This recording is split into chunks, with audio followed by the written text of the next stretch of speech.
السلام عليكم ورحمة الله وبركاته. إن الحمد لله نحمده ونستعينه ونستغفر ونعوذ بالله من شرور أنفسنا وسيئات أعمالنا. من يهده الله فلا مضل له ومن يضلله فلا هادي له، وأشهد أن لا إله إلا الله وحده لا شريك له، وأشهد أن محمدا عبده ورسوله. أما بعد، رب اشرح لي صدري ويسر لي أمري واحلل عقدة من لساني يفقهوا قولي. رب زدني علما، رب زدني علما. اللهم إني أسألك علما نافعا ورزقا طيبا وعملا متقبلا. সম্মানিত আজকের ক্লাসে উপস্থিত সুপ্রিয় ভাই সকল, সম্মানিত বোন, প্রশংসা মাত্রই মহান করুণাময়ের জন্য, যিনি আমাদের সকলকে উসুলুল হাদিসের এই শেষ ক্লাসে উপস্থিত হওয়ার তৌফিক দিয়েছেন, যিনি আমাদেরকে শুরু থেকে শেষ ক্লাস পর্যন্ত শেষ প্রান্তে পৌঁছার তৌফিক দান করেছেন, যেটা তার তৌফিক ছাড়া সম্ভব নয়, তার অনুগ্রহ ছাড়া সম্ভব নয়। তারপরে আমাদের সকলের প্রাণ প্রিয় নবী করিম মুহাম্মদ মুস্তাফা সাল্লাল্লাহু আলাইহি ওয়াসাল্লাম, ওনার উপর অসংখ্য শান্তি ধারা বর্ষিত হোক। আল্লাহুম্মা সাল্লি আলাইহি, আল্লাহুম্মা বারিক আলাইহি। আজকে যেহেতু শেষ ক্লাস, বেশ কয়েকটি বিষয় আছে, আর বিষয়গুলো প্রায় প্রায় উন্মুক্ত বিষয়, মানে সকলকে জানা জরুরি, জানা দরকার। তো আর সব খুব গুরুত্বপূর্ণ বিষয় রয়েছে। তো প্রথম যেটা বিষয়, যে ওস্তাদ ও ছাত্রের আদব, আদাব শেখ ও তালিব। একজন শিক্ষক ও ছাত্রের আদব কি হবে? তো আদবকে তিন ভাগে বিভক্ত করা হয়েছে। এক হচ্ছে যে এমন কিছু শিষ্টাচার, আদব, যেটা ছাত্র ও ওস্তাদ উভয়ের সাথে সম্পৃক্ত। কিছু আদব যেটা শুধু শিক্ষকের সাথে সম্পৃক্ত, আর কিছু আদব শিষ্টাচার যেটা শুধু ছাত্রের সাথে সম্পৃক্ত। এই তিন প্রকারের আদব আমরা জানব। তো সর্বপ্রথম আমরা সেই আদব, সেই শিষ্টাচার গুলো জানব, যে শিষ্টাচার আদব গুলো উভয়ের ক্ষেত্রে উভয়ের সাথে সম্পৃক্ত, আর সেটা জানা একদম অত্যন্ত জরুরি। আর এটা সকলের জন্য জানা জরুরি, কারণ শিক্ষা অর্জন করতে গেলে শিক্ষক লাগবে, আর শিক্ষকের জন্য ছাত্র লাগবে। তো উভয়ের আদব থাকা উচিত, শিষ্টাচার থাকা উচিত। তো সেই বিষয়ে রয়েছে। তো যে সব আদবে উভয়ে শরিক রয়েছে, সেগুলো কি? এখানে বলা হচ্ছে মিম্মা তামুসসু ইলাইহিল হাজা, যেটা জানা অত্যন্ত জরুরি। আর সেটা কি? যে শিক্ষক ও ছাত্রের আদব, শিষ্টাচার, আর এই আদব শিষ্টাচারে উভয়ে শরিক হয়। প্রথম হচ্ছে ফি তাসহিহিন নিয়া, নিয়াত বিশুদ্ধকরণে। নিয়াত ঠিক রাখতে হবে। শিক্ষক হোক, ছাত্র হোক, উভয়কে নিয়াত ঠিক করতে হবে। একজন শিক্ষক পড়াবে, তার নিয়াত থাকবে আল্লাহ তাআলার সন্তুষ্টির জন্য। সে মানুষকে শিক্ষা দিচ্ছে, মানুষের জাহালাতকে দূর করছে, অন্ধকার থেকে আলোর দিকে নিয়ে আসে, এটা আল্লাহ তাআলার সন্তুষ্টির উদ্দেশ্যে। আর ছাত্রর এই নিয়ত থাকবে যে সে ইলম অর্জন করছে, যাতে সে নিজের মধ্যে যে জেহালাত, মূর্খতা আছে, সেটা দূর করে আর ইলম অনুযায়ী আমল করবে, এবং এই ইলম একমাত্র আল্লাহ তাবারক ওয়া তাআলার সন্তুষ্টির উদ্দেশ্যে। এইভাবে উভয়ে নিয়ত ঠিক করবে। তারপরে দ্বিতীয় বিষয় হচ্ছে যে ওয়াতাতহিরুল কলবি মিন আরাদিদ দুনিয়া, দুনিয়ার মোহ থেকে হৃদয়কে পরিষ্কার করা, পাক করা, মানে দুনিয়ার মোহে না পড়া। ইলম অর্জন করতে গিয়ে, ইলম দিতে গিয়ে শিক্ষক ও ছাত্র উভয়কে নিজের হৃদয় পরিষ্কার করতে হবে। অর্থাৎ দুনিয়াবি পার্থিব কোনো বিষয়কে ভিত্তি করে না ইলম দেবে, না ইলম অর্জন করবে। মূল সেটাকে ভিত্তি করে এরকমটা যেন না হয়। একজন শিক্ষা অর্জন করবে এই জন্য যে আমি অমুক জায়গা থেকে পড়ে অমুক ব্র্যান্ডেড ইউনিভার্সিটি থেকে পড়ে আমি লোকের মাঝে যাতে লোক আমার প্রশংসা করে এবং আমি বড় চাকরি পাই, বড় বড় বেতন পাই, আর আমার দুনিয়াবী জীবনটা ভালো হয়, এটাই যদি মূল উদ্দেশ্য থাকে তাহলে কোনো এই শিক্ষার কোনো মূল্য নেই। অনুরূপভাবে কেউ যদি শিক্ষা দেয় এই জন্য যে আমি বড় একটা অঙ্কের পয়সা পাবো কিংবা অমুক জায়গায়, মূল এটাকে ভিত্তি করে নেই, তো তার কোনো মূল্য নেই। তবে সঠিক নিয়তে এই কাজ করতে গিয়ে যদি আসে সেটা কোনো সমস্যা নেই।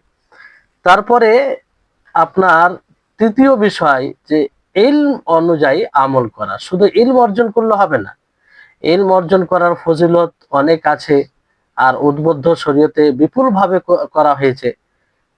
কিন্তু শুধু কি ইলম অর্জন করা যথেষ্ট না, যতটা ইলম অর্জন করবে সেই ইলম অনুযায়ী আমল করতে হবে শিক্ষক ছাত্র উভয়কে। এমনটা নয় যে শুধু শিক্ষক আমল করবে তা নয়, আর শুধু ছাত্র আমল করবে যে শিক্ষক ছাত্রকে উপদেশ দিয়ে যাচ্ছে আর সে নিজে আমল করে না, এরকমটা নয়। উভয়কে এটা মেনে চলতে হবে। তারপরে ওয়াবাদলুন নুসহি লিল মুসলিমিন, মুসলমানদের জন্য কল্যাণকামী হওয়া। এটা মুসলিম দরদি ভিতরে কাজ করবে, ইসলাম দরদি, যে মুসলিমদের এই অবস্থা, তাদেরকে কিভাবে কল্যাণমুখী করা যায়, তাদেরকে কিভাবে আখেরাতমুখী করা যায়, এই যে এরকম একটা চিন্তা ভাবনা চেতনা এবং তার উপরে ভিত্তি করে প্ল্যানিং করা, ছক করা, এটা থাকতে হবে। তো এটা এই সব কথাগুলো, এই চারটি কথা শিক্ষক ও ছাত্রদের উভয়ের জন্য। এবার আসুন যে কিছু আদব শিষ্টাচার রয়েছে যেটা শুধু শিক্ষকের সাথে সম্পৃক্ত, শিক্ষকের সাথে সম্পৃক্ত। সেটা কি, যে যখন কোনো শিক্ষক তাহদিসের মজলিসে তাহদিস মুহূর্তে হাদিস বর্ণনা করবে, বিশেষ করে এখানে মুহাদ্দিসিন দিকে ইঙ্গিত করে বলা হচ্ছে যে হাদিস যেখানে বর্ণনা করবে সেই জায়গায় যখন উপস্থিত হবে, তখন উপস্থিত যারা রয়েছে তাদের দিকে মনোযোগী হবে, তাদের মুখী হবে। আর সে মজলিস শুরু করবে কিংবা শেষ করবে আল্লাহ তাবারক ওয়া তাআলার প্রশংসায় এবং নবী করিম মুহাম্মদ সাল্লাল্লাহু আলাইহি সাল্লামের উপরে দরুদ পাঠ করে। তো এটা একটা বিষয় খেয়াল রাখতে হবে, কারণ হাদিস বর্ণনা করা মজলিস মানে সেটা বিরাট একটা মানে বড় মজলিস, সেখানে রাসূলের কথা বলা হয়। তো এই বিষয়টি খেয়াল রাখতে হবে। তৃতীয় বিষয় হচ্ছে, যদি কেউ হাদিস বর্ণনার সময়, হাদিস বলার সময় উঁচু আওয়াজ করে, তাহলে তাকে আওয়াজ নিচু করার আদেশ দিতে হবে। কারণ নবী সাল্লাল্লাহু আলাইহি সাল্লামের হাদিস বর্ণনার সময় আওয়াজ উঁচু করা তার জীবিত অবস্থায় তার উপস্থিতিতে আওয়াজ উঁচু করার সমতুল্য, পার্থক্য নেই। এখন নবী করিম মুহাম্মদ সাল্লাল্লাহু আলাইহি সাল্লাম তিনি জীবিত নেই, তো যদি তার হাদিস বর্ণনা করা হয় আর সেই হাদিস বর্ণনা করার সময় কেউ যদি আওয়াজ উঁচু করে, তাহলে এটাই মনে করা হবে যে সে নবীর জীবদ্দশায় তার সামনে আওয়াজ উঁচু করার মতো সে অন্যায় করলো, বেয়াদবি করলো।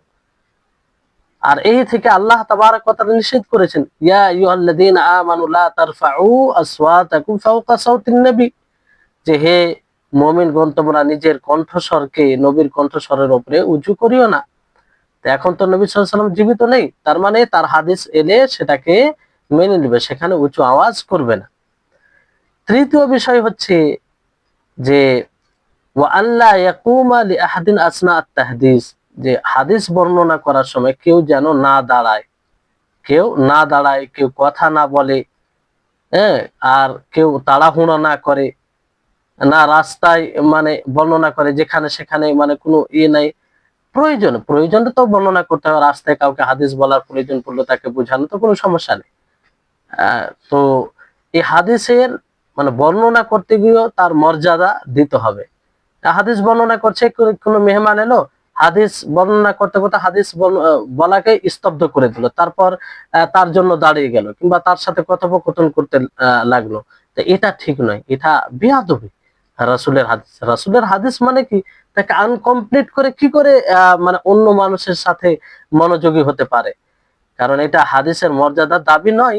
তো ফলে পূর্ণ হাদিস করবে, তারপর যে এসেছে যার সাথে কথা বলার প্রয়োজন আছে সেটা হাদিসের মজলিসকে পূর্ণ করে, কমসে কম যে হাদিসটি বলছে সেটা পূর্ণ করে তার সাথে কথা বলবে। তারপরে হাদিস বর্ণনা থেকে বিরত থাকবে কখন? যখন সে ভুলে যাওয়ার আশঙ্কা করবে, বয়স বেশি হওয়ার কারণে কিংবা ব্রেন বিকৃতি হওয়ার কারণে ব্রেন কাজ করছে না সে সময়, কিংবা অন্ধ, এরকম কোনো অসুবিধা থাকলে, যদি ভুলে যাবে এরকম আশঙ্কা থাকে, তাহলে সে হাদিস বর্ণনা থেকে বিরত থাকবে। এবার চিন্তা করুন যে হাদিস বর্ণনা করতে গিয়ে এতগুলো আদবের খেয়াল রাখতে হবে, আর মুহাদ্দিসিনগণ টু খেয়াল রাখতেন, প্রত্যেকটি বিষয় খেয়াল রাখতেন। আপনারা এর সাথে রিলেটেড ঘটনা যদি শুনেন অবাক হবেন যে আমাদের মুহাদ্দিসিনগণ তিনারা কিভাবে এই হাদিসের মর্যাদা দিতেন। মানে কথা বলা, তারপরে হাদিস বর্ণনার সময় অন্যদিকে মনোযোগী হওয়া, এগুলো কোনো ভাবে তিনারা পছন্দ করতেন না। যাই হোক, ঘটনা অনেক আছে, সেগুলোর দিকে যাব না কারণ কথা লম্বা হয়ে যাবে। ইনশাআল্লাহ কোনো এক সময় সুযোগ থাকলে মুহাদ্দিসিনদের খিদমাত হাদিস বর্ণনাতে এটা ইনশাআল্লাহ তাতে আলোচনা যদি সুযোগ হয় তো করা যাবে। তাহলে এগুলো আদব হচ্ছে কার সাথে? শিক্ষকের সাথে। যে হাদিস বর্ণনা করবে, হাদিস বলবে, তার সাথে এই সব আদবগুলো রয়েছে, এগুলো খেয়াল করতে হবে। তারপরে কিছু আদব শিষ্টাচার রয়েছে যেগুলো শুধু ছাত্রের সাথে সম্পৃক্ত, যে শিক্ষা অর্জন করবে শিক্ষার্থী তার সাথে সম্পৃক্ত। সে কি করবে? যে শেখের অর্থাৎ শিক্ষকের সম্মান করবে, তার শ্রদ্ধা করবে। আর শিক্ষকের শ্রদ্ধা করা মানে ইলমের মর্যাদা দেওয়া, ইলমের মর্যাদা দেওয়া। কারণ ইলমের কারণেই তিনি শিক্ষক, ইলমের কারণেই তার কাছ থেকে আমরা উপকৃত হচ্ছি। ফলে যে শিক্ষক হবে, যে আলেম হবে, যার কাছ থেকে শিক্ষা অর্জন করবে, তার সম্মান করতে হবে, তার শ্রদ্ধা করতে হবে। এটা একটা মানে বিশেষভাবে মনে রাখতে হবে। দ্বিতীয় বিষয় হচ্ছে যে একজন ছাত্রকে, শিক্ষার্থীকে কোনো সময় যেন তার অহংকার, তার লজ্জা, তার হায়া ইলম থেকে বিরত না রাখে। জ্ঞান অর্জনে পরিপূর্ণ চেষ্টা করা থেকে বিরত, বাধা না দেয় জ্ঞান অর্জন করা থেকে পুরোপুরি ভাবে। যদিও যার কাছ থেকে জ্ঞান অর্জন করছে সে ছোট হয়, বয়সে ছোট হয়, তারপরও ইলম অর্জন করতে গিয়ে কোনো প্রকারের যাতে লজ্জা না করে, হায়া না করে এবং অহংকার তাকে বাধা নেই। অনেক সময় মনে করে এর কাছ থেকে ইলম অর্জন করবে, এই তো এরকম মানুষ, এর চেয়ে আমি কম নাকি। তো এটা অহংকার। ইলম অর্জন করতে গিয়ে এরকম কিছু করা যাবে না। সালাফদের মধ্যে এরকম অনেক উদাহরণ আছে যিনারা ইলম অর্জন করতে গিয়ে কোনো সময় অহংকার করেনি, না লজ্জা তাদেরকে বাধা দিয়েছে। কিন্তু বর্তমান সময়ে দেখবেন অনেকেই আছে লজ্জার কারণে ইলম অর্জন করে না, লজ্জার কারণে।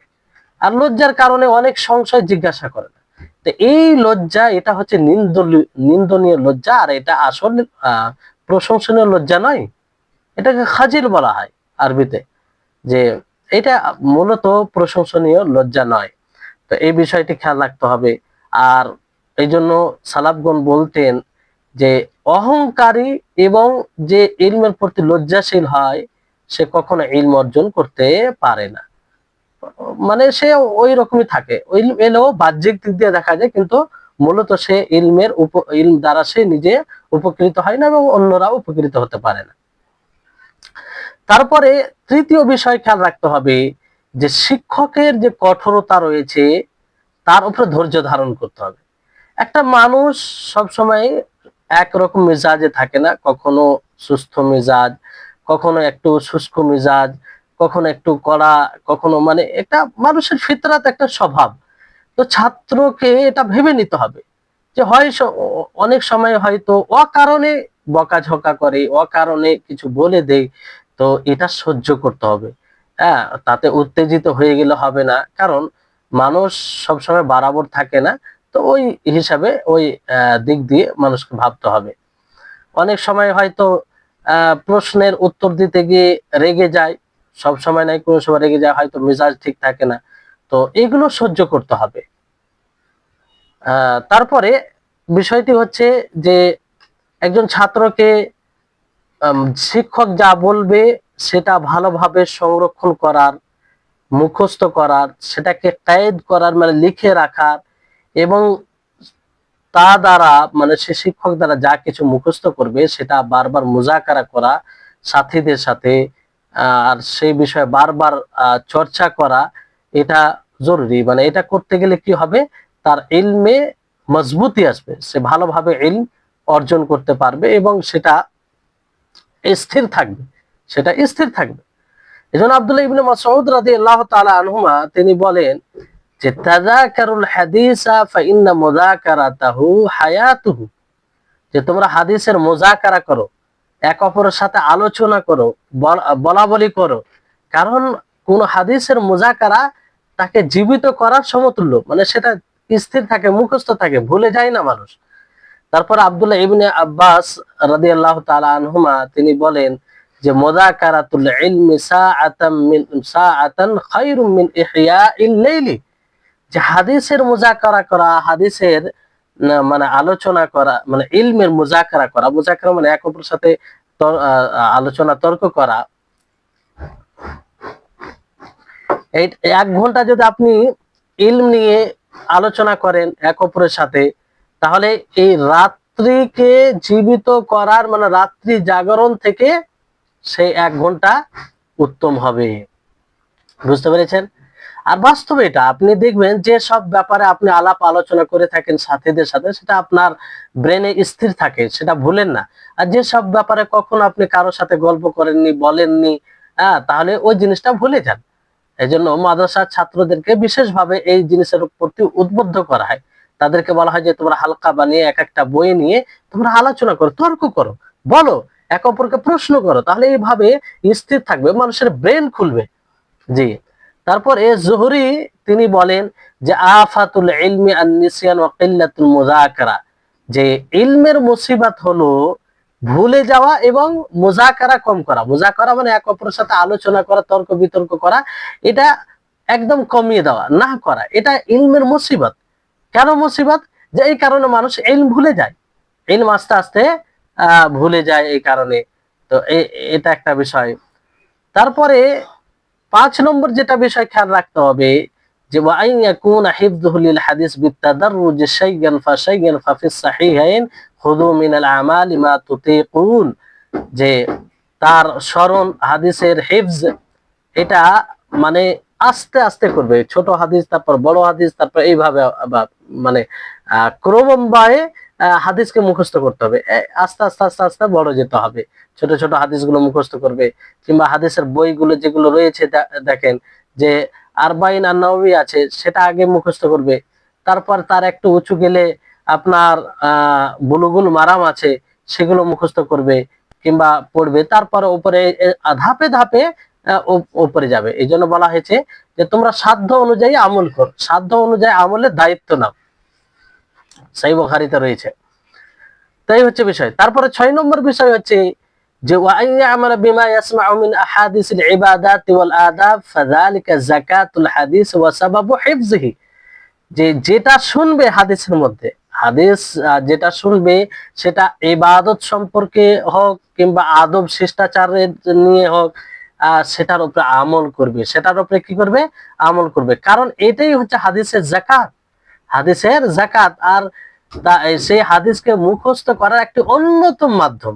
কোন মানুষ যদি আমল করে তাহলে এই আমলের মাধ্যমে সেই হাদিস মুখস্থ থাকবে, স্বাভাবিক সেটা মুখস্থ থাকবে, প্র্যাকটিক্যালি এটা হয়ে যাবে। তো মানে এটা বিষয় যে যখনই কোনো হাদিস শুনবে, সেটা ইবাদতে হোক, শিষ্টাচারে হোক কিংবা আর কিছুতে হোক, সেটা নিজের জীবনে বাস্তবায়ন করবে।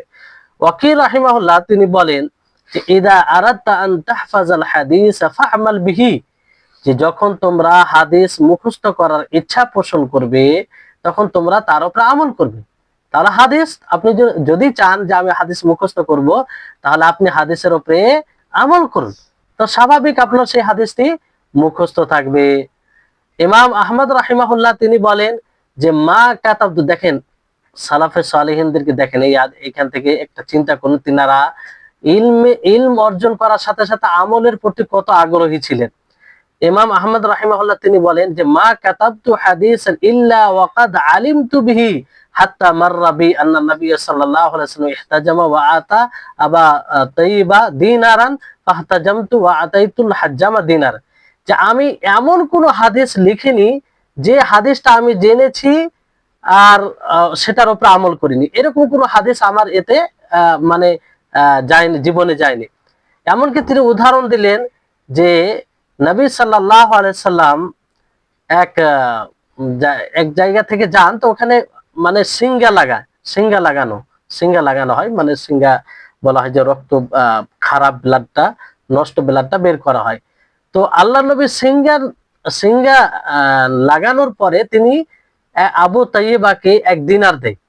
তো এই আমলকে সামনে রেখে ইমাম আহমদ বিন হাম্বল রাহিমাহুল্লাহ তিনিও এক জায়গায় সিঙ্গা লাগালেন, তারপর যে সিঙ্গা লাগিয়েছেন তাকে এক দিনার দেয়, মানে যাতে ওই হাদিসের উপরে আমল হয়ে যায়।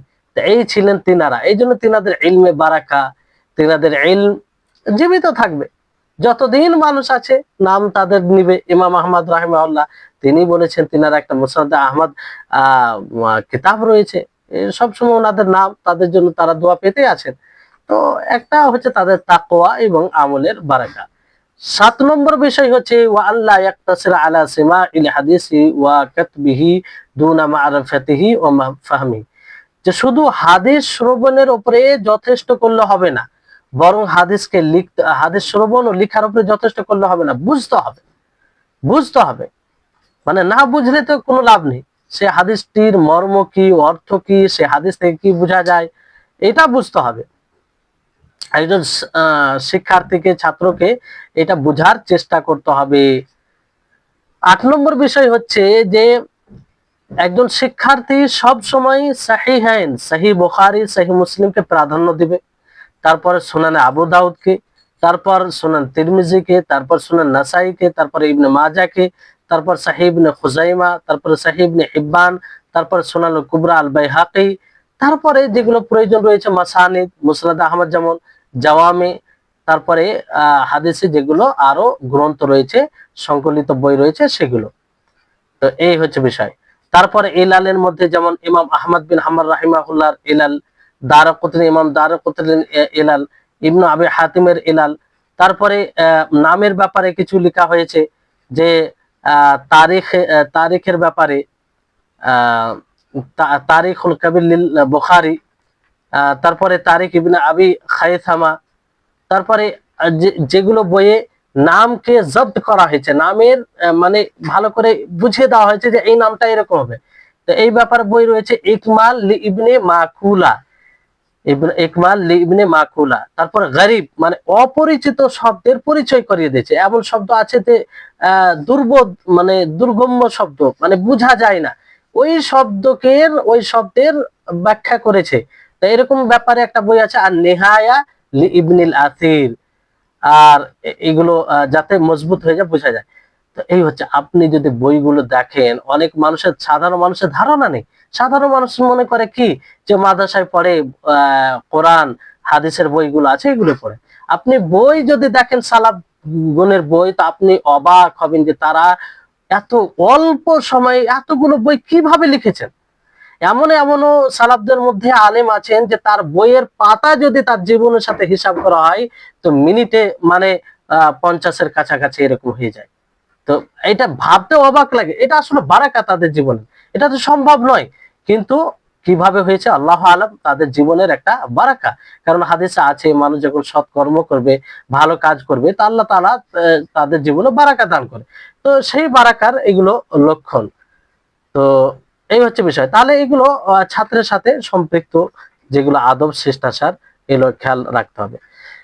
তাহলে এই বিষয়, তাহলে আমরা জানতে পারলাম যে ছাত্র এবং শিক্ষকের সাথে সম্পৃক্ত, উভয়ের সাথে সম্পৃক্ত শিষ্টাচার, শুধু শিক্ষকের সাথে, তারপরে শুধু ছাত্রের সাথে। এবার আসুন, যেটা এই বইয়ের শেষ আলোচনা, খুব গুরুত্বপূর্ণ, আর বর্তমান সময়ে এই বিষয়টিকে বোঝা সকলের জন্য জরুরি, যে সুন্নাহ হাদিস এটা হুজ্জত, এটা দলিল সমস্ত উম্মতের উপরে।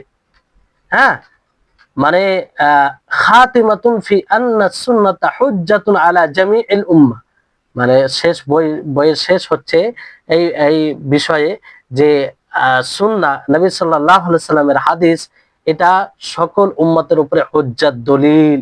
এর অসংখ্য দলিল আছে, এর অসংখ্য দলিল আছে। কারণ এই বিষয়টি কেন বোঝা দরকার, দেখেন বর্তমান সময়ে এখন বেশি একটা ফিতনা চাঁড়া দিয়েছে, মানে নাড়া দিয়েছে তারা। এই ফিতনা যে আহলুল কোরআন নিজেকে বলে, বলে যে কোরআন শুধু আমল করলেই হবে, হাদিসের প্রয়োজন নেই। নিজেকে আহলুল কোরআন বলে, অথচ তারা আহলুল কোরআনও নয়। তাদের নাম হিসাবে যেহেতু নাম পড়ে গেছে, ওই জন্য আহলুল কোরআন বলা হয়। বাকি তারা কোরআনকেও মানে না, তারা কোরআনকেও অস্বীকার করে, তারা কোরআনকেও অস্বীকার করে।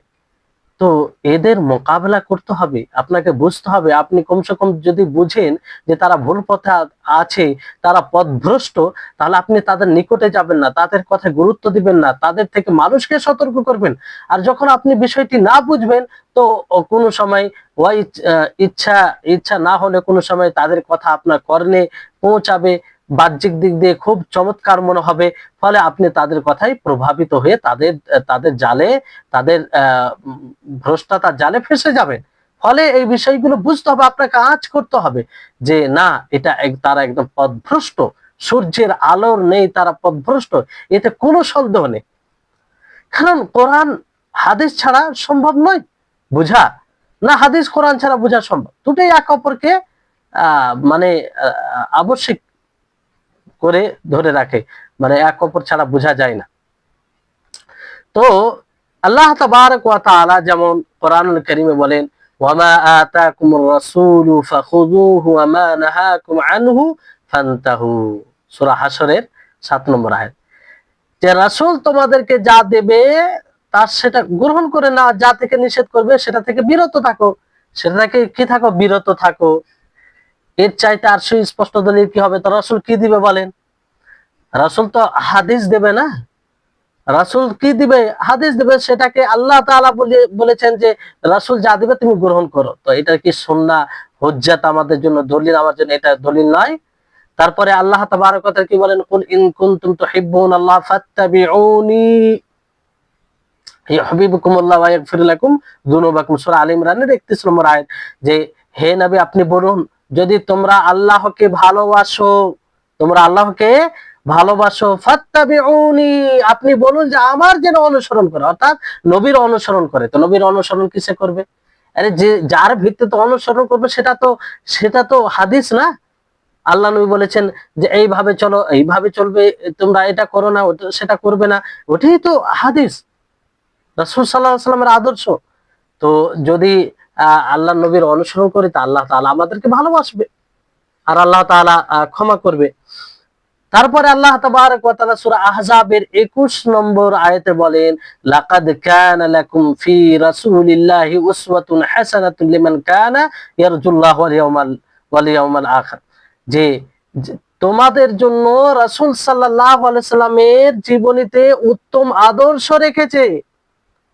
কাদের জন্য? যারা আল্লাহর প্রতি আশা রাখে এবং ইয়াউমে আখিরাত, শেষ দিবসের প্রতি আশা রাখে। তাহলে রাসূল সাল্লাল্লাহু আলাইহি ওয়াসাল্লামের জীবনীতে আদর্শ, তো আদর্শ কে হয়? যার আদর্শকে ফলো করে চলা হয়, আইডিয়াল হয়, উসওয়ায়ে হাসানা। নবী সাল্লাল্লাহু আলাইহি ওয়াসাল্লামের জীবনীতে উসওয়ায়ে হাসানা রয়েছে, এটা আল্লাহ তাআলা বলেছেন। তো উসওয়ায়ে হাসানা বলতে কি তার আদর্শ বলতে তার সুন্নাহ, তার হাদিস, তিনি যেভাবে চলেছেন, যেভাবে যে কথা বলেছেন, তো এটাই তো। তো এটা কি সুন্নাহর দলিল নয়? তারপর আল্লাহ তাবারক ওয়া তাআলা কি বলেন, ফালা ওয়া রাব্বিকা লা ইউমিনুনা হাত্তা ইউহাক্কিমুকা ফীমা শাজারা বাইনাহুম সুম্মা লা ইয়াজিদু ফি আনফুসিহিম হারাজাম মিম্মা কাযাইতা ওয়া ইউসাল্লিমু তাসলিমা, সূরা নিসার ৬৫ নম্বর আয়াত, যে তোমার রবের কসম, আল্লাহ তাআলা নিজের কসম খেয়ে বলছেন যে তোমার রবের কসম, তারা অতক্ষণ পর্যন্ত মুমিন হবে না যতক্ষণ পর্যন্ত তারা তাদের বিবাদিত বিষয়ে তোমাকে হাকিম বলে না মেনে নিবে, বিচারক হিসেবে না মেনে নিবে। তারপর নিজের নফসে তারা কোনো প্রকারের দ্বিধা পাবে না, সংকোচ পাবে না। আর যেটাই আপনি ফয়সলা দিবেন সেটা তারা পুরোপুরি ভাবে মেনে নেবে। তাহলে আল্লাহ নবী যেটা ফয়সলা করবেন, যেটা তিনি বিচারক হিসেবে, কিসের ভিত্তিতে বিচারক আল্লাহ নবীকে মানবে? তো আজকে যে নবীর হাদিস আছে সেটাই বিচারক, নবীর হাদিসকে শেষ সিদ্ধান্ত মনে করা, চূড়ান্ত মনে করা, এইভাবে রাসূলকে বিচারক মনে করা হলো। তারপরে আল্লাহ তাআলা সূরা নিসার 59 নম্বর আয়াতে বলেন যে ফাইন তানাজাতুম ফি শাইইন ফারুদ্দুহু ইলাল্লাহি ওয়ার রাসূল ইন কুনতুম তুমিনুনা বিল্লাহি ওয়াল ইয়াউমিল আখির, যে তোমরা যদি কোনো বিষয়ে মানে দ্বিমত করো তো তোমরা ফিরে যাও আল্লাহ এবং রাসূলের দিকে। ইন কুনতুম তুমিনুনা বিল্লাহি ওয়াল ইয়াউমিল আখির, যদি তোমরা আল্লাহ এবং শেষ দিবসের প্রতি ঈমান রাখো, ঈমান রাখো। তাহলে বিবাদিত বিষয়ে আল্লাহ এবং রাসূলের দিকে ফিরে যেতে হবে, আল্লাহর দিকে ফিরে যেতে হবে, ঠিক আছে। আহলুল কোরআন তারা বলছে যে কোরআনের দিকে ফিরে যেতে হবে, ঠিক আছে, কিন্তু রাসূলের দিকে কিভাবে ফিরে যাবেন?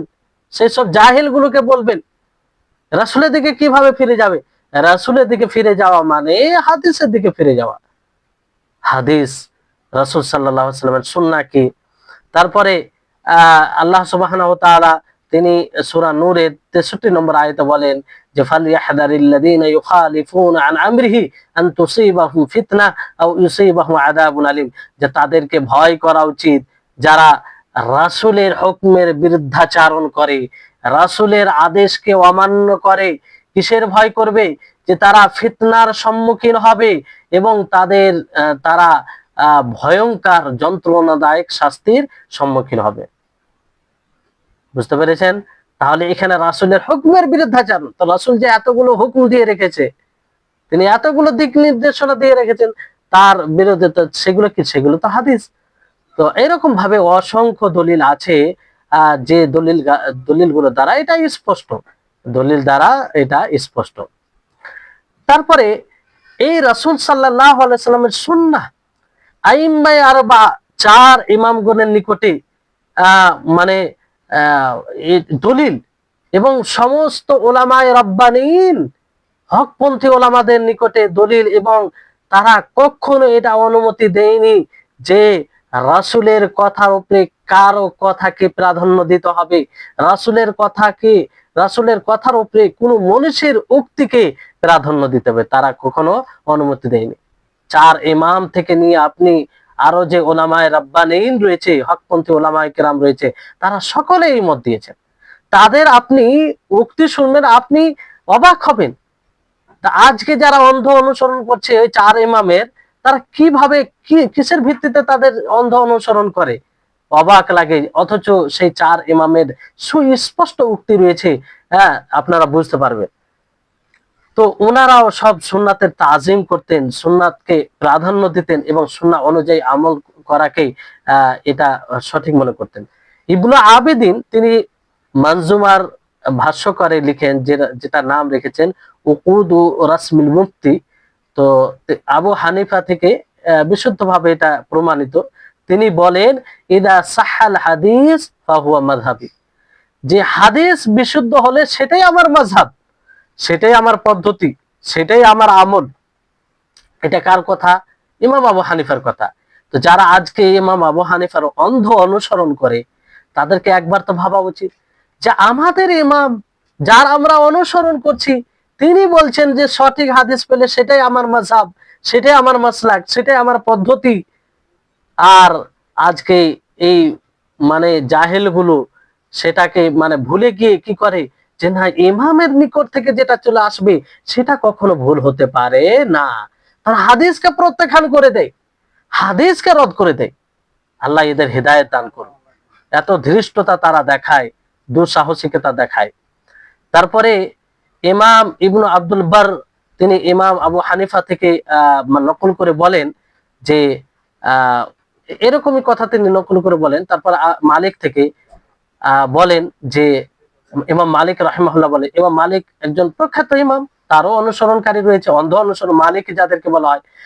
বলে যে মা মিন আহাদে ইল্লা ওয়া হুয়া মাখুযুম মিন কালামিহি মারদুদুন আলাইহি ইল্লা রাসূলুল্লাহ সাল্লাল্লাহু আলাইহি ওয়াসাল্লাম, যে দুনিয়াতে রাসূল ব্যতীত অন্য এমন কোন ব্যক্তি নেই যে যার কথাকে প্রত্যাখ্যান করা যাবে না। রাসূল এমন একজন ব্যক্তি যার কথাকে কখনো প্রত্যাখ্যান করা যাবে না। রাসূলের কথা মানে সঠিক, নির্ভেজাল, তাতে কোনো ভুলের কোনো আশঙ্কা নেই, কোনো নাই। তার কথাকে অন্ধভাবে নিতে হবে, বাস্তবায়ন করতে হবে। রাসূল ব্যতীত কারো কথার ব্যাপারে এই ধারণা রাখা যায় না, আর এইভাবে কারো কথাকে নেওয়াও যায় না। ইমাম মালিক রাহিমাহুল্লাহর কথা যারা আজকে অন্ধ অনুসরণ করা হয়, অনেক যারা অন্ধ অনুসরণ করে তারা মনে করে যে ইমাম মালিক যা বলেছেন তিনি সবকিছু সঠিক বলেছেন। ও যদিও অনেক ফতোয়া হাদিস বিরোধী, কারণ ওনার তো ইলমে জ্ঞানে পরিপূর্ণ তা নয়, কোন মানুষ জ্ঞানে পরিপূর্ণ নয়। তো ভুল হওয়াটা স্বাভাবিক, ভুল হওয়াটাই স্বাভাবিক। তারপরে ইমাম শাফি রাহিমাহুল্লাহ তিনি কি বলেন, ইদা সাহাল হাদিস ফাহুয়া মাযহাবি, ইনারও এই উক্তি ইমাম আবু হানিফার মতো যে বিশুদ্ধ হাদিসই আমার মাযহাব। তার মানে কি, উনি এই কথা দ্বারা, এই বাক্য দ্বারা এটা বুঝাতে চেয়েছে যে দেখো, আমি যতগুলো ফতোয়া দিয়েছি আমার ফতোয়া ভুল হতে পারে, অতএব তোমাদের নিকটে যদি বিশুদ্ধ হাদিস চলে আসে আর স্পষ্ট হয় যে আমার ফতোয়া ভুল, তো আমার ফতোয়াকে ছুঁড়ে ফেলবে।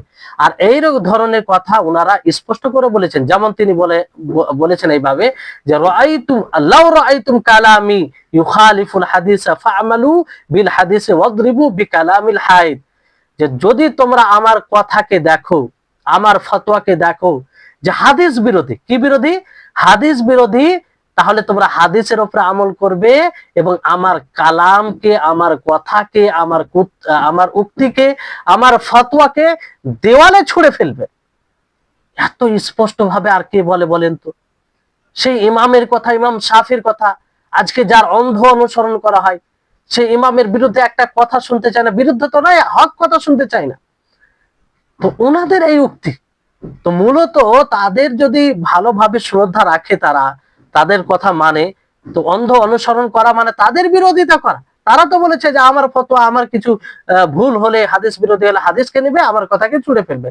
তারপরে ইমাম শাফি রাহিমাহুল্লাহ আরো তিনি বলেন যে আজমা আল মুসলিমুনা আলা আন্না মান ইস্তাবানাত লাহু সুন্নাতু রাসূলিল্লাহ সাল্লাল্লাহু আলাইহি ওয়াসাল্লাম লাম ইয়াহিল লাহু আইয়াদা আহলি কাউলি আহাদ, যে সমস্ত মুসলিমগণ এই কথার উপরে সম্মতি দিয়েছে, এক হয়েছেন যে যার জন্য রাসূলের সুন্নাত স্পষ্ট হয়ে যাবে তার জন্য কারো কথাকে পরিহার করা জায়েজ, হালাল হবে না। মানে কারো কথার জন্য রাসূলের কথাকে পরিহার করা জায়েজ হবে না। আপনার নিকটে দেখেন, আপনি ধরেন 10 বছর থেকে একটা আমল করে আসছেন মাযহাবের অনুসরণ করে, এবার আপনার নিকটে স্পষ্ট হলো যে না, হাদিস তার বিপরীত, তা আপনার জন্য জায়েজ নয় যে আপনি মাযহাবের অনুসরণ করবেন। আপনার জন্য জায়েজ নয় যে আপনি আপনার সমাজের অনুসরণ করবেন, হাদিসকে পরিহার করে, হাদিসকে উপেক্ষা করে, এটা কোনো মতে জায়েজ নয়। এই কথা সকল বলেছেন। আপনি যে ইমামের অনুসরণ করছেন সেই ইমামও বলেছেন, সেই ইমাম স্পষ্ট ভাবে বলেছেন। তো তাদের কমসে কম শ্রদ্ধা রাখেন, তাদেরকে যদি তাদের কথার মান রাখেন। তারপরে ইমাম আহমদ বিন হাম্বল রাহিমাহুল্লাহ তিনি বলেন কিছু সাথীগণকে যে লা তুকাল্লিদুনি, যে তোমরা আমার অন্ধ অনুসরণ করো না। এর চাইতে আর স্পষ্ট কি কথা হবে বলেন? ওয়ালা তুকাল্লিদান্না মালিকান ওয়ালাল আউসাই ওয়ালান নাখি ওয়ালা গায়রাহুম, না তোমরা ইমাম মালিকের অন্ধ অনুসরণ করো, না ইমাম আউজাইর অন্ধ অনুসরণ করো, না ইমাম নাখির অন্ধ অনুসরণ করো, ওয়ালা গায়রাহুম, না তাদের ছাড়া আর কারো অন্ধ অনুসরণ করো। খুদিল আহকাম মিন হাইতু আখাযু, তোমরা বিধান সেখান থেকে নাও যেখান থেকে তারা নিয়েছে, যেখান থেকে তারা নিয়েছে, মানে কোরআন ও হাদিস থেকে। তো বিষয়টি দেখেন কত এটা স্পষ্ট বিষয়। কিন্তু এই ওলামায়ে সু যারা, মানে পথভ্রষ্ট যারা আলেম, তারা মানুষকে কিভাবে গুমরাহ করে রেখেছে। যারা মাযহাবপন্থী আলেম, তারা এইসব কথাগুলো ব্যক্ত করে না, কোনো সবাই মানুষের সামনে এই কথাগুলো তুলে ধরে না, তাদেরকে কোনো সবাই দেখবে না, কিংবা তুলে ধরলে অন্যরকম ভাবে তার অন্যরকম ব্যাখ্যা দেয়, যেটা একদম কোনো বিবেক সম্পন্ন লোক মানতেই পারে না। এই কথার আর কি তাবিল করবেন, আর কি ব্যাখ্যা দিবেন, যেটা স্পষ্ট কথা। তো এই হচ্ছে বিষয়। তো আরো তাদের উক্তি রয়েছে, যেমন ইমাম ওলিউল্লাহ আদ-দেহলভী রাহিমাহুল্লাহ তিনি বলেন নিজের কিতাব হুজ্জাতুল আল বালেগা, সেখানে আরো অনেক বিষয়ের এই ব্যাপারে বলা হয়েছে।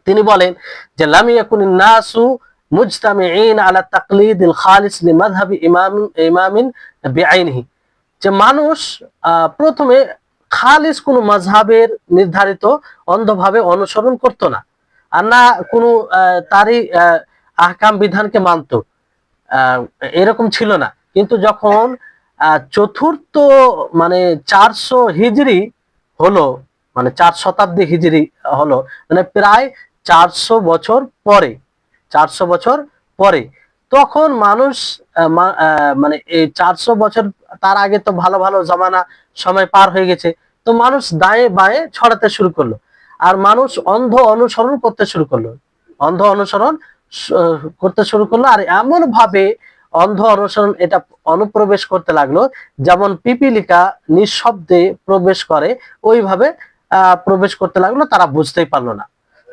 ফলে এইভাবে তাকলিদের বিষয়টি ছড়িয়ে পড়লো। এই জন্য শেখ ইজ্জুদ্দিন বিন আব্দুস সালাম থেকে নকল করে তিনি বলেন যে সবচেয়ে বড় আশ্চর্যের বিষয় হলো এটা, যে যেসব ফকিহগণের তাকলিদ করা হয়, অন্ধ অনুসরণ করা হয়, হ্যাঁ, তাদেরকে তাদের দুর্বলতা জানার পরেও তারা অন্ধ অনুসরণ করে, মানে কোনো প্রতিরোধ নেই। মানে অনেক সময় ইমামের ফতোয়া হাদিস বিরোধী দেখার পরেও তারা সেটাকে ছাড়ে না, অথচ কোরআন ও হাদিস সাক্ষী দেয় যে না, এই ফতোয়াটা সঠিক নয়, এবং কিয়াস অনুযায়ী এটা বোঝা যায়, তারপরে এত অন্ধ অনুসরণে তারা লেগে যায় যে সেটাকে ছাড়তে চায় না, আর কোরআন হাদিসের প্রতিরোধ করে। কত বড় মানে দুঃসাহসিকতার জায়গায় পৌঁছে যায় তারা, যে কোরআন হাদিসের প্রতিরোধ করে নিজের মাযহাবকে টিকিয়ে রাখার জন্য, নিজের ইমামের কথাকে মানে করার জন্য বাতিল ভাবে তাবিল করে, তার ব্যাখ্যা দেয়। এই হচ্ছে মানুষের অবস্থা এই ক্ষেত্রে। এই জন্য ইজ রাহিমাহুল্লাহ তিনি বলেন যে মানুষ প্রথমে জিজ্ঞাসা করতো না, মানুষ প্রথমে জিজ্ঞাসা করতো না কোনো নির্ধারিত মাযহাবের ব্যাপারে, আর না প্রশ্নকারী এইভাবে কেউ প্রশ্ন করত। কিন্তু যখন এইসব মাযহাবের আবির্ভাব ঘটলো, এগুলো তো পূর্বে ছিল না, তো যারা বলে যে না এটা তো আগে থেকে আসে, তো মাযহাব বলতে 400 বছর পরে এগুলো শুরু হয়েছে। হ্যাঁ, তো মানে প্রথমে মানুষ প্রশ্ন করত, প্রশ্নকারী ওইভাবে জিজ্ঞাসা করতো না, যে উত্তর দিত সেও ওইভাবে উত্তর দিত না, কারণ কোরআন হাদিস আসল মূল বিষয় ছিল। কিন্তু যখন মানুষ কোন ইমামের অনুসরণ করতে লাগলো অন্ধভাবে, তার মাযহাব, তার ইমাম দলিল থেকে দূরে থাকার পরেও তো এমন ভাবে মানতে আরম্ভ করলো যে মনে হতো যে নবীকে পাঠানো হয়েছে। তো এইভাবে তারা প্রাধান্য দিত নিজের ইমামকে এইভাবে তারা প্রাধান্য দিত, অথচ হক থেকে অনেক দূরে ছিল।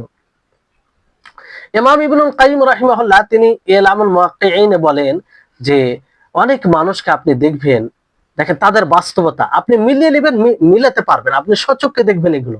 ইমাম ইবনুল কাইয়িম রাহিমাহুল্লাহ তিনি বলেন যে অনেক মানুষকে আপনি দেখবেন যখন হাদিস আসে, আর এমন হাদিস তারা পায় যে হাদিসটা তাদের যার অন্ধ অনুসরণ করে তার কথার সাথে খাপ খায়, আর ওই হাদিসের বর্ণনাকারীর কথা কিন্তু তার বিরুদ্ধে, তখন তারা কি বলে যে তিনি যেটা রিওয়ায়াত করেছেন সেটা আমাদের জন্য দলিল, আর তিনি যেটা ফতোয়া দিয়েছেন সেটা আমাদের দলিল নয়। কেন? তাদের মানে বিরুদ্ধে যাচ্ছে সে।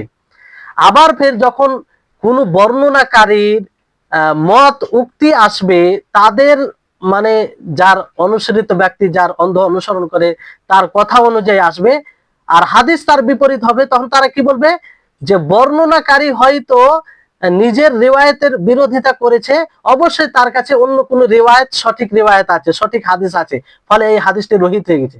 দেখেন, নিজের মাযহাবকে বাঁচার জন্য হাদিসকে এদিক ওদিক করে তারা, এটাই করে। এই জন্য অনেক বিশ্বাস করবেন না, যারা পড়েছে তারা এইভাবে বলে। আমি মানে কতজন তাদের সরাসরি তাদের মুখ থেকে শুনেছি যে হাদিস পড়াতে পড়াতে অনেক সময় হাদিস আসে যেটা তাদের মাযহাব বিরোধী, মানে তাদের মাযহাবে মানে আমল করা হয় না, তো বলে কি মানে শিক্ষক যে পড়ায় সে বলে যে দেখো হাদিসে তো এরকম আছে, কিন্তু আমাদের মাযহাবে এরকম আমল হয়, ফলে এই আমলটাই সঠিক, মাযহাবে যেটা আমল আছে সেটা করবে। এত বড় দুঃসাহসিকতা কোথা থেকে আসে যে রাসূলের হাদিস আসার পরে বলে যে মাযহাবে যেটা আছে সেটা আমল করো, আর হাদিসে আমল নেই এটা ছাড়ো। এটা কি হাদিসের মর্যাদা? এটা কি মানে রাসূলের হাদিসের উপরে, রাসূলের কথার উপরে অন্যের কথাকে প্রাধান্য দেওয়া নয়, যা থেকে আল্লাহ তাআলা সরাসরি নিষেধ করেছেন, ইয়া আইয়ুহাল্লাযীনা আমানু লা তুকদ্দিমু বাইনা ইয়াদাইল্লাহি ওয়া রাসূলি, যে তোমরা আল্লাহ এবং তার রাসূলের আগে কোনো জিনিসকে বাড়ায়ো না। তো এই হচ্ছে বিষয়ে মানে মানে অন্ধ অনুসরণের জালে এমন ভাবে ফেসে গিয়েছে তারা যে এটা বুঝতেই পারে না যে কত বড় অন্যায় করছে, কত বড় তারা অন্যায় করছে। এমনকি তারা বলে যে যদি মানে তার কাছে বিশুদ্ধ হাদিস না থাকে, তারপরও মানে তার বিরুদ্ধে রিওয়ায়াত বলে, তাহলে সে তো তার আদালত ঠিক থাকবে না। এইভাবে তারা তাবিল করে আর কি, মানে যখন যখন যেটা তাদের সমর্থনে আসবে সেটাকে স্বীকার করবে, আর সেটাকে সাব্যস্ত করার জন্য হাদিসের ভুল ব্যাখ্যা দিতে হয়, ভুল ব্যাখ্যা দিবে, হাদিসের অপব্যাখ্যা দিতে হয়, অপব্যাখ্যা দিবে তারা। তাদের হচ্ছে এটা নীতি, তাদের এটা নীতি। তারপরে বলা হচ্ছে যে আসলে আমরা আমরা মানে ইমাম ইবনুল কাইয়িম রাহিমাহুল্লাহ তিনি বলেন যে আমরা যা দ্বারা মানে যে দলিল দ্বারা আল্লাহ তাআলার আল্লাহ তাআলার আনুগত্য করি, সেটার বাইরে আমাদের কোনো সুযোগ নেই, বাইরে কোনো যেটা দ্বারা অনুগত করি সেটাকে মানতে হবে, অর্থাৎ রাসূল সাল্লাল্লাহু আলাইহি ওয়াসাল্লামের সুন্নাহ যখন চলে আসবে সেটাকে প্রাধান্য দিতে হবে। তো বিশুদ্ধ হাদিস চলে এলে সেই হাদিসকে অতক্ষণ পর্যন্ত আমরা রহিতকারী মানতে পারি না যতক্ষণ পর্যন্ত আরেকটি বিশুদ্ধ হাদিস দ্বারা এটা স্পষ্ট না হবে যে আরেকটি যেটা হাদিস আছে ওটা বাতিল হয়ে গেছে, তাছাড়া আমরা বলতে পারি না। তো এরকম যদি প্রমাণ না থাকে, তো বিশুদ্ধ হাদিস আসা মানে সকল উম্মতের উপরে তার উপরে আমল করা জরুরি, আমল করা জরুরি, এতে কোনো সন্দেহ নেই, কারোর জন্য ছাড় নেই, সকলকে আমল করতে হবে। যদি ওই হাদিস প্রখ্যাত ওলামাগণের বিরুদ্ধে যায়, যদি ওই হাদিস প্রখ্যাত ইমামগণের বিরুদ্ধে যায়, যদি ওই হাদিস সমস্ত সাহাবায়ে কেরামের বিরুদ্ধে যায়, যদিও এটা হবে না, যদিও এটা হবে না, কারণ বিশুদ্ধ হাদিস থাকবে আর সাহাবায়ে কেরাম সকলের বিরুদ্ধে যাবে, এটা কোনোদিন এরকম কোনো উদাহরণ নেই। তো তারপরে একটা কথার কথা মানে তাকে দিয়ে বলা হচ্ছে যে বিশুদ্ধ হাদিস প্রমাণ হওয়ার পরে কারো কথা মানা যাবে না, কোনো মতেই মানা যাবে না। আপনি কি করে একটা মাযহাবকে ভিত্তি করে বলেন যে মাযহাবে এটা চলে, এটা আমল করতে হবে, হাদিসকে ছেড়ে দিতে হবে? তো এটা মানে জেহালাত এবং অজ্ঞতার পরিচয়, এবং একরকম মানে অন্ধ অনুসরণের জালে এতটা আবদ্ধ হয়ে হয়ে যাওয়া যে কিছুই তারা বুঝতে পারে না। তাহলে বিষয়টি হচ্ছে যে ধরেন একজন বর্ণনাকারী, যেমন ধরেন একজন বর্ণনাকারী একটা হাদিস রিওয়ায়াত করেছে, আবার সে একটা ফতোয়া দিয়েছে, মত ব্যক্ত করেছে, তো তার মত তার বর্ণনাকৃত হাদিসের বিরুদ্ধে যাচ্ছে। তো এটা অনেক সময় এরকমটাও হতে পারে যে বর্ণনাকারী তিনি হয়তো হাদিসকে ওইরকম ভাবে বুঝতে পারেনি, হাদিস বর্ণনা করেছেন কিন্তু হাদিস বুঝতে পারেনি, কিংবা যে সময় তিনি ফতোয়া দেন, যে সময় তিনি তার উক্ত ব্যক্ত করেন, সেই সময় হাদিসটা তার ব্রেনে উপস্থিত ছিল না, এরকমটা সম্ভব রয়েছে, কিংবা তিনি ভুল বুঝেছেন, এগুলো সবগুলো সম্ভব রয়েছে। তো এই এতগুলো সম্ভব থাকার পরে আপনি কি করে বলতে পারেন যে তার কাছে অন্য হাদিস রয়েছে, ফলে এটা বাতিল হয়ে গেছে? একটা হাদিসকে কি করে আপনি বাতিল করে দিতে পারেন? একটা হাদিসকে প্রাধান্য দিতে হবে রাবীর ফতোয়ার উপরে, কারণ হাদিস হচ্ছে রাসূলের, আর ফতোয়া হচ্ছে তার ব্যক্তিগত, সে নিজের ফতোয়াতে ভুল করতে পারে, যেগুলো আশঙ্কা মানে মানে বলা হলো আপনাদেরকে। তাহলে এই বিষয়গুলো খেয়াল মানে বুঝতে গেলে খুব সহজ বিষয়। তারপরে শরিয়া কামুসে সাদির মানে তিনি বলেন যে ইদা রাফা সাহাবী খাবরান ইলা রাসূলুল্লাহ সাল্লাল্লাহু আলাইহি ওয়া সাল্লাম ওয়াজাবা আমালু বিহি আলা মান বালাগাহু মিনাল মুকাল্লিফিন ইলা আন ইয়ালকা খাবরান আখার ইয়ানসুকু আই হিনা ইদিন ফাআলা মিন আমালি বিল খাবারিল আউয়াল আর রুজু ইলা সানি ওয়া তারকিল আমাল বিল আউয়াল। এখানে বলা হয়েছে যে যখন সাহাবী কোনো মারফু ভাবে বর্ণনা করবে, মানে রাসূল পর্যন্ত পৌঁছে দিবে, তখন তার উপরে আমল করা জরুরি, যার নিকটে পৌঁছাবে উম্মতের মধ্যে যার নিকটে পৌঁছাবে তার নিকটে আমল করা জরুরি। আর ওটা অতক্ষণ পর্যন্ত মানসুখ হবে না যতক্ষণ পর্যন্ত মানসুখ হওয়ার অন্য কোনো দলিল না পাওয়া যাবে, অন্য দলিল না পাওয়া যাবে। জি, তাহলে এই হচ্ছে বিষয়, যে হাদিস বিশুদ্ধভাবে প্রমাণ হয়ে গেলে সেটার উপর আমল করা ছাড়া কোনো উপায় নেই। তারপরে শেখ সালেহ আল ফুলানি তিনি তার কিতাব ইকাজিল মুহিমে বলেন যে আপনি অনেক কিছু মানুষকে দেখবেন যে ইদা ওয়াজাদা হাদিসান ইউয়াফিকু মাযহাবা ফারিহা বিহি ওয়ান কাদা লাহু ওয়া সাল্লাম, যখন তারা নিজের মাযহাবের সমর্থনে কোনো হাদিস পায় তখন খুব আনন্দিত হয় এবং তার অনুসরণ করে এবং সেটাকে মেনে নেয় তারা। ওয়াইন ওয়াজাদা হাদিসান সাহিহান সালিমান মিনাল মুআরাদাতি ওয়ান নাসখি মুআইয়িদান লিমাযহাবি গায়রি ইমামিহি, আর যখন তারা এমন হাদিসকে পায় যেটা বিশুদ্ধ হাদিস, কোন রকম অভিযোগ নেই সেই হাদিসে, আর কোন রকম নাসখ রহিত হওয়ার কোনো বিষয় নেই, কিন্তু সেই হাদিসটা তাদের এই মাযহাবের সমর্থনে নয়, তাদের মাযহাবের সমর্থনে নয়, তখন কি করে মানে সম্ভাবনার দরজা খুলে দেয় যে না এই হাদিস দ্বারা এটা সম্ভব না হতে পারে, এটা হতে পারে, ওইটা হতে পারে, বুঝলেন? এরকম ভাবে তারা তাবিল করে, অথচ এখানে তাবিলের কোনো বিষয় নেই। কিন্তু ওই হাদিস যদি তাদের মাযহাবের সমর্থনে থাকতো তাহলে কি করতো, যে না হাদিস তো সঠিক, তখন খুশি, তারা আনন্দিত। কিন্তু তাদের মাযহাবের বিরুদ্ধে যাওয়ার কারণে তখন ইহতেমালাত মানে সম্ভাবনার দরজা উন্মুক্ত করে দেয় আর বলে যে না এই হাদিস থেকে এটা হতে পারে, এটা হতে পারে, এটা হতে পারে, এই হতে পারে, ওই হতে পারে, আর হাদিসের মূল অর্থ যেটা সেটাকে তারা বিলুপ্ত করে দেয়। এই হচ্ছে তাদের অবস্থা, তাদের এই অবস্থা। তারপরে আরো কিছু তাদের ব্যাপারে এরকম বলা হয়েছে যে মানে তারা এমন কি, তারা যখন নিজে কিতাবের ভাষ্যকার লিখে তখন হাদিসের শব্দকে পর্যন্ত পরিবর্তন করে দেয় নিজের মাযহাবের অন্ধ অনুসরণের কারণে, যে এই বিষয়টা আমাদের মাযহাবের বিরুদ্ধে যাচ্ছে, তো হাদিসের শব্দকে পর্যন্ত পরিবর্তন করে দেয়, হাদিসের শব্দকে পরিবর্তন করে দেয়।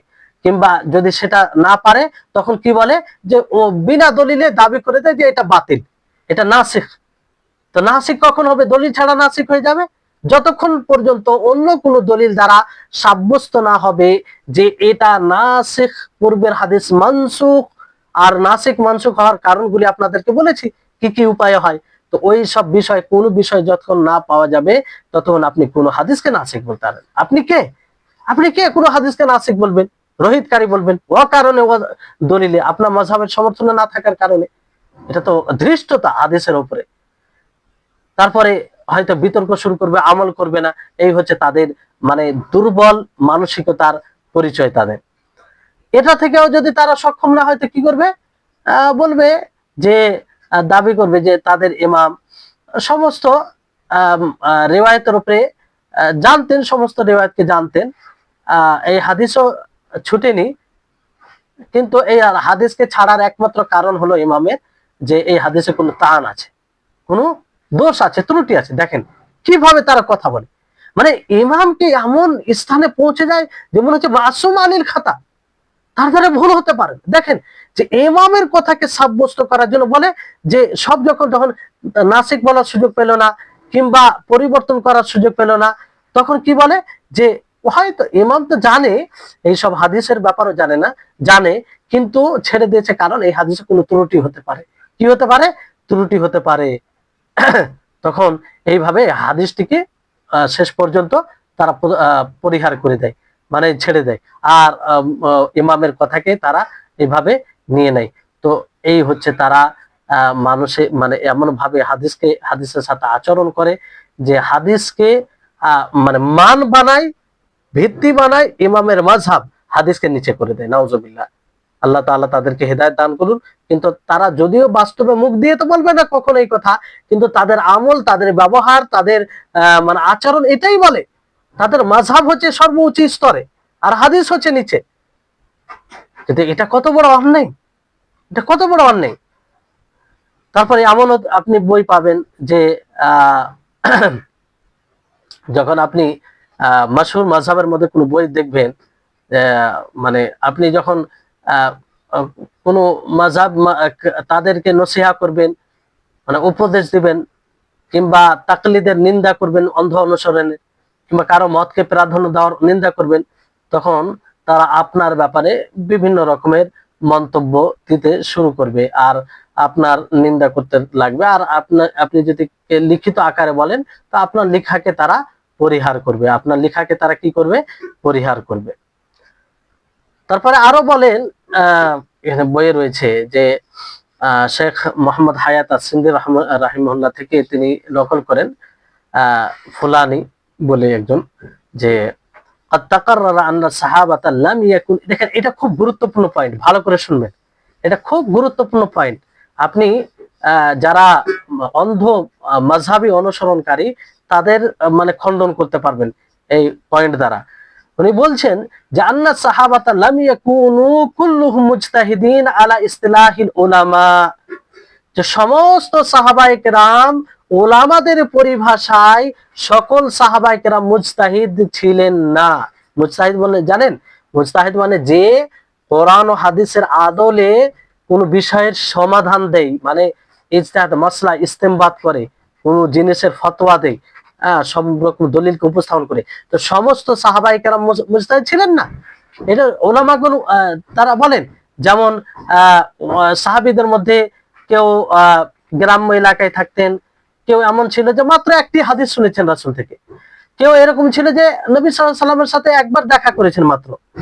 আর এতে কোনো সন্দেহ নাই যে ব্যক্তি রাসূল থেকে একটি হাদিস শুনেছেন কিংবা সাহাবী থেকে একটি হাদিস শুনেছেন, তো সেই অনুযায়ী সে আমল করেছে, সে বুঝ অনুযায়ী আমল করেছে। একটা হাদিস শুনেছে তো সেই হাদিসকে যেমন ভাবে বুঝেছেন সেভাবে আমল করেছেন, সে মুজতাহিদ হোক আর না হোক। আর এটা জানাও যায়নি যে মুজতাহিদ, যে যদি এটা এটা এটা জানাও যায়নি যে যারা মুজতাহিদ ছিল না সাহাবায়ে কেরামদের মধ্যে, তারা সেই সব সাহাবীদের নিকটে প্রত্যাবর্তন করেছে যারা মুজতাহিদ, যে তাদেরকে গিয়ে জিজ্ঞাসা করেছে যে আমি তো এই হাদিসটা শুনেছি, আমি তো মুজতাহিদ নয়, তো বলুন এই হাদিসটার উপরে কি আমল করতে হবে। কিংবা তাদের নিকটে উপস্থাপন করা পর্যন্ত তারা স্তব্ধ থেকেছে আমল করা থেকে, এরকম কোনো বিষয় পাবেন না। আজকের সময়ে যে বলে যে না আজকে তো সকলে মুজতাহিদ নয়, ফলে কারো অন্ধ অনুসরণ করতে হবে। তো সাহাবায়ে কেরাম কি ছিলেন? সাহাবায়ে কেরাম সকলে মুজতাহিদ ছিলেন? সকলে মুজতাহিদ ছিলেন না। তো সকলে কি যিনারা মুজতাহিদ ওলামা, সাহাবীদের মধ্যে ওলামা ছিলেন, তাদের উপরে উপস্থাপন করে আমল করতেন? না প্রত্যেক সাহাবী হাদিসকে দেখতেন, তারা হাদিস থেকে যেটা বোঝা যেত সেটা আমল করত, সংশয় হলে কারো কাছে যেত। তারা তো অন্ধ অনুসরণ করতো না। সাহাবীদের মধ্যে ইলমে তারতম্য আছে, সেজন্য যেমন আবু বকর রাদিয়াল্লাহু তাআলা আনহু, উমর রাদিয়াল্লাহু তাআলা আনহু, তারপরে ওসমান রাদিয়াল্লাহু তাআলা আনহু, প্রখ্যাত যেগুলো আব্দুল্লাহ ইবনে মাসউদ, আব্দুল্লাহ ইবনে আব্বাস, ইনারা গভীর জ্ঞানের ছিলেন। আয়েশা রাদিয়াল্লাহু তাআলা আনহা, ইনারা ইনি ফাকিহা ছিলেন। তো ইনাদের ব্যাপারে কখনো কি আপনারা শুনেছেন যে অন্য সাহাবী ইনাদের অন্ধ অনুসরণ করেছে? জ্ঞানের ভিত্তিতে, মানে যেটা সঠিক হাদিস দ্বারা স্পষ্ট হয়েছে যে এটাই, তো সেই অনুযায়ী আমল করেছে, কখনো ওনাদের এক অপরে অন্ধ অনুসরণ করেনি। যদি অন্ধ অনুসরণ মুজতাহিদ যারা নয়, যারা মুজতাহিদ নয় তাদের জন্য যদি অন্ধ অনুসরণ করা এটা ভালো হতো, তো প্রথমে সাহাবায়ে কেরামদের মধ্যে যারা মুজতাহিদ ছিলেন না, যারা কম জ্ঞানের অধিকারী ছিলেন, তারা বেশি জ্ঞানের সাহাবীদের অন্ধ অনুসরণ করতেন। তাহলে এইখান থেকে বোঝা যায়, তো এই পক্ষপাতিত্বর যখন জাল হটবে তখন বুঝতে পারবে। কিন্তু এই পক্ষপাতিত্বের জালে আবদ্ধ সব, যে না এতগুলো লোক, মানে এতগুলো লোক অনুসরণ করে চলে, তারা কি সবাই ভুল হবে? এটা হচ্ছে প্রতারণার একটি অন্যতম হাতিয়ার শয়তানের পক্ষ থেকে, যে এতগুলো লোক আমল করছে। যেমন আজকে দেখবেন মাযহাবী লোকদের সংখ্যা বেশি, তো এই ক্ষেত্রে তারা দলিল দিয়ে থাকে যে পুরো দুনিয়াতে তো মাযহাবী লোক, পুরো দুনিয়া কি পুরো বিশ্বতে যদি ছড়িয়ে যায় আর সেটা হাদিসের আলোকে ভুল বোঝা যায়, তো ভুল হবে। সেটা অধিক সংখ্যা কোনো হকের মানদণ্ড নয়, আর কম সংখ্যা হকের মানদণ্ড নয়। হকের মানদণ্ড হচ্ছে কোরআন ও হাদিস, হকের মানদণ্ড হচ্ছে সাহাবায়ে কেরামদের পদ্ধতি, হকের মানদণ্ড হচ্ছে রাসূল সাল্লাল্লাহু আলাইহি সাল্লামের পদ্ধতি। তো এই হচ্ছে বিষয়। তাহলে এখান থেকে এটা একদম খুব গুরুত্বপূর্ণ পয়েন্ট, যে সাহাবায়ে কেরামদের মধ্যে সকলে ইলমে এক ছিলেন না, তারতম্য ছিল। কোন হাদিস একদম হাদিস বর্ণনা করেন, কোন হাদিস নবীর সহচর্য লাভ করতে পারেনি বেশি, মাঝে মধ্যে কখনো দেখা হয়েছে এরকম। তো ওই সাহাবীর জ্ঞান আর যারা সবসময় আবু হুরায়রা যেমন আরো অন্য তাদের মতো হবে, কখনো হবে না। কিন্তু শুনেছেন কি তারা আবু হুরায়রার কিংবা আয়েশার অন্ধ অনুসরণ করেছে? না, তারা হাদিস যেটা এসেছে সেই হাদিস অনুযায়ী যেটা মানে স্পষ্ট বিষয় সেটার উপর আমল করেছে। আর এরকম উদাহরণ অনেক আছে যে কোন সাহাবী যখন ব্যক্তিগত ফতোয়া দিয়েছে, হাদিসের আলোকে তাদেরকে বিরুদ্ধে মনে হয়েছে, ছুড়ে ফেলেছে। আছে এরকম, মানেনি, বিরোধিতা করেছে, বলেছে যে না, এটা এই ফতোয়া মানা যাবে না। তাহলে যদি এই বিষয়টা হতো তখন এরকম হতো। জি, তাহলে বিষয়টি আশা করি আপনাদের নিকটে স্পষ্ট। তারপরে আরো বলা হয় যে এই আয়াত থেকে স্পষ্ট হয় বিষয়টি, আর যে ওমা আতাকুম রাসূল ফাখুযুহু ওয়া মা নাহাকু আনহু ফান্তাহু, যে রাসূল যা দেবে তোমাদেরকে নেবে, তুমি তোমরা তাদেরকে সেটাকে গ্রহণ করবে, আর যা থেকে নিষেধ করবে সেটা থেকে বিরত থাকবে। তো এটাকে তারা বাস্তবায়ন করেছে, রাসূল থেকে যেটা হাদিস এসেছে সেটা তারা মেনেছে। ব্যক্তিগত ফতোয়া যদি কেউ দিয়ে থাকে তো তারা রাসূলের হাদিসে এর অনুযায়ী যাচাই করেছে, সেটা দেখেছে, তো সেটার মানে উপরে ভিত্তি করে যে সঠিক মনে হয়েছে তো আমল করেছে। তো এটা বিষয় নয় যে কোনো সাধারণ মানুষকে কোনো নির্ধারিত মাযহাবের অনুসরণ করতে হবে, অন্ধ অনুসরণ করতে হবে, এরকম কোনো বিষয় নয়। বরং প্রত্যেকজনের জন্য বিষয় হচ্ছে এটা যে সাধারণ মানুষের জন্য এটা মানে উচিত, বোঝা উচিত যে, কিংবা তার জন্য এটা জরুরি যে যে নির্ভরযোগ্য আলেম হবে তার কথা অনুযায়ী সে চলবে। অনুযায়ী চলবে বলতে তাকে আল্লাহ তাআলা বিবেক দিয়েছে, যখন দেখবে যে এই আলেমের কথা কোরআন ও হাদিসের অনুপাতে রয়েছে, নির্ভেজাল ব্যাখ্যা দেয় এবং কোনো রকম মাযহাবী পক্ষপাতিত্ব নেই, তো কোন তার কথাকে মেনে চলবে। কারণ আল্লাহ তাবারাক ওয়া তাআলা কি বলেন, ফাসআলু আহলাদ যিকরি ইন কুনতুম লা তা'লামুন, ফাসআলু আহলাদ যিকরি ইন কুনতুম লা তা'লামুন, যে তোমরা আহলে যিকরকে, যারা জ্ঞানী তাদেরকে জিজ্ঞাসা করো যদি যে বিষয় তোমরা জানো না। তো এই হচ্ছে বিষয়। তো আর বাহর রায়কে বলা হয়েছে যে ইয়াজুজু তাকলিদু মান শাআ মিনাল মুজতাহিদিন ওয়া ইন দুবিনাত আল মাযাহিবা কাল ইয়াউমি ফালাহুল ইন্তিকাল মিন মাযহাবি। তো তাকলিদ বলতে অনুসরণ করা মুজতাহিদের মধ্যে যে কোনো কারো জায়েজ, যদিও মাযহাব আজকে লিখিত হয়ে গেছে 4টি মাযহাব, তো সেই মাযহাব ব্যতীত অন্য যদি সঠিক মনে হয় সেটার অনুসরণ করা যাবে। আচ্ছা, সবচেয়ে বড় মানে যেটা ভাবার বিষয় সেটা হচ্ছে তারা যে বলে যে মাযহাবের অনুসরণ করতে হবে, কারণ সাধারণ মানুষ তো মানে এই নয়, তো নির্ধারিত মাযহাবের অনুসরণ করতে হবে, এটা ফের কোন যুক্তিতে বলে? যে হানাফি মাযহাব তো হানাফি মাযহাবকেই ফলো করে চলতে হবে, হাম্বলি মাযহাব তো হাম্বলি মাযহাবকে ফলো করে চলতে হবে, শাফিঈ মাযহাব তো শাফিঈ মাযহাবকেই ফলো করে চলতে হবে, মালিকি মাযহাব তো মালিকি মাযহাবকেই ফলো করে চলতে হবে। কেন? আপনি এই কারণে হয়তো বলছেন যে মাযহাবকে অনুসরণ করতে হবে যে সে জানে না, তো আপনি কি বলতে চাইছেন যে পুরো হক এর মধ্যে সীমিত আছে? এটা তো আপনি দাবি করতে পারেন না। যদি এটা দাবি করে তার মানে আর বাকি 3টি যে মাযহাব আছে তারা ভুল পথে আছে, তারা ভুল পথে আছে, আর তাদের দাবি অনুযায়ী আপনি ভুল পথে আছেন। তো এখানে তো দ্বিমত শুরু হয়ে যাচ্ছে আপনাদের মধ্যে। তো এখানে বিষয়টি হচ্ছে কি যে এই চারো মাযহাব সঠিক পথে আছে কি না আছে কে ফয়সালা দিবে? কোরআন ও হাদিস, কোরআন ও হাদিস। এই জন্য আমাদের যেটা কথা, আহলুল হাদিস কিংবা সঠিক মানহাজের অনুসরণকারী ওলামাদের কথা যেটা, যে সমস্ত মাযহাবের শ্রদ্ধা সম্মান নিজের জায়গায়, আমরা কারো অমূল্যায়ন করছি না।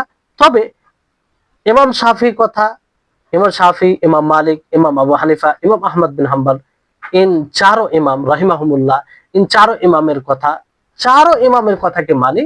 কিন্তু যখন যার কথার ব্যাপারে স্পষ্ট হয়ে যায় যে এই ওনার এই কথাটি হাদিস বিরোধী, সেটাকে আমরা পরিহার করি, আর এটা করে মূলত আমরা তাদের কথার উপরে আমল করি, তাদের আদর্শকে আমরা গ্রহণ করেছি। কারণ চারো ইমাম যে উক্তিগুলো আপনারা শুনেছেন, যে চারো ইমাম এই কথাই বলেছেন, ইদা সাহাল হাদিস ফাহুয়া মাযহাবি, যে বিশুদ্ধ হাদিস চলে এলে সেটা আমার মাযহাব।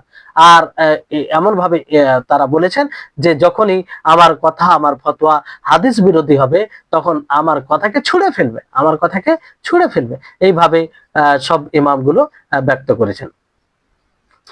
তারপরে মোহাম্মদ হায়াত আস-সিন্ধি তিনি বলেন যে হাযাল্লাযী যাকারাহু হুয়াল্লাযী ইয়াদুল্লু আলাইহিল কিতাব ওয়াস সুন্নাহ ওয়া আকওয়ালুল উলামা আলা খিয়ার মিনাস সাবিকিন ওয়াল লাহিকিন ওয়া লা ইবরাতা বিকাউলি মান ক্বালা খিলাফা যালিক ফাইন্না কুল্লা কাউলিন ইউখালিফু কিতাবাল্লাহি ওয়া সুন্নাত রাসূলিল্লাহি সাল্লাল্লাহু আলাইহি ওয়াসাল্লাম ওয়া আকওয়ালাল উলামা আল্লাযীনা হুম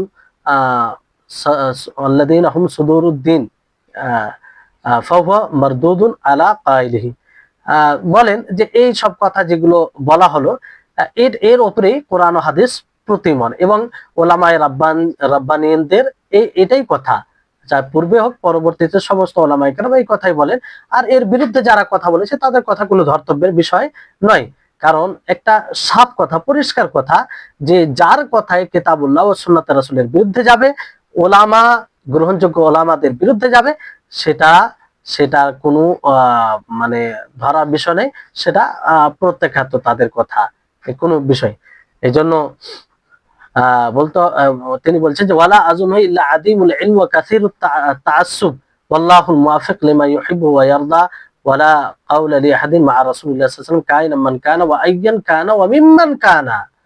যে আমি মানে কোনো মানে তাআসসুব, মানে এক কথাই তিনি বলতে চেয়েছেন এটা, যে রাসূল সাল্লাল্লাহু আলাইহি সাল্লামের কথার সাথে অন্য কথাকে আমরা কখনো প্রাধান্য দিই না।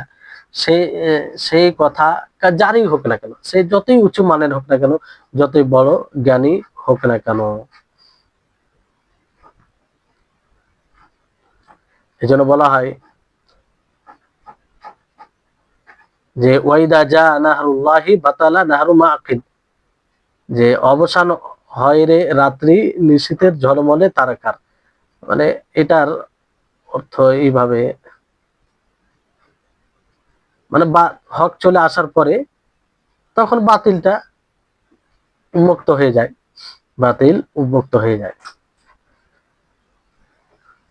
তারপরে লেখক রাহিমাহুল্লাহ দোয়া করে এই বইটি শেষ করেন যে ওয়াবিযালিকা তাম্মা মা কাসাদনা জামাআহু ওয়া খিতামান নাকুলু আল্লাহুম্মা আরিনাল হাক্কাল হাক্কা হাক্কান ওয়ারযুকনা ইত্তিবাআহু ওয়া আরিনাল বাতিলা বাতিলান ওয়ারযুকনা ইজতিনাবাহু ওয়া সাল্লি আল্লাহুম্মা আলা আবদিকা ওয়া রাসূলিকা মুহাম্মাদ ওয়া আলা আলিহি ওয়া সাহবিহি ওয়া সাল্লিম তাসলিমান কাসীরা। যে হে আল্লাহ, তুমি আমাদেরকে হক দেখাও এবং আমাদেরকে তার অনুসরণ করার তৌফিক দাও, তুমি আমাদেরকে বাতিলকে বাতিল হিসাবে দেখাও আর বাতিল থেকে বাঁচার তৌফিক দান করো। আর তুমি তোমার, হে আল্লাহ, তুমি তোমার বান্দা তোমার রাসূলের উপরে রহমত বর্ষণ করো, আর তার আলের উপরে, পরিবারের উপরে, তার সমস্ত সাথীগণের উপরে শান্তি বর্ষণ করো।